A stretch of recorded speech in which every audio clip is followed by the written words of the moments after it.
1952లో British వారిపై మహాత్మా గాంధీ గారు ఇచ్చినటువంటి పిలుపు భారత్ छोड़ो ఆందోళన్ ఏదైతే క్విట్ ఇండియా మూవ్మెంట్ ని అబ్బో ఇక్కడ కేజీ చీరలు కొంటే అర కేజీ చీరలు ఫ్రీ అంట. మంగళ్య షాపింగ్ మాల్ కేజీల్లో సేల్ టన్నుల్లో ఆనందం.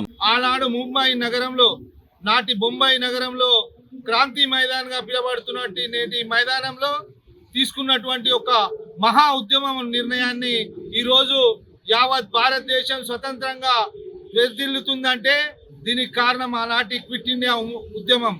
క్విట్ ఇండియా ఉద్యమం భారత్ छोड़ो ఆందోళన్ భారతదేశం మొత్తం బ్రిటిష్ వారిని వెళ్ళిపోవాలని ఒక ఉద్యమం తీసుకుంటే చాలా పెద్ద ఉద్యమం ఇది. ప్రపంచంలోనే పేరు తీసుకున్నటువంటి ఉద్యమం.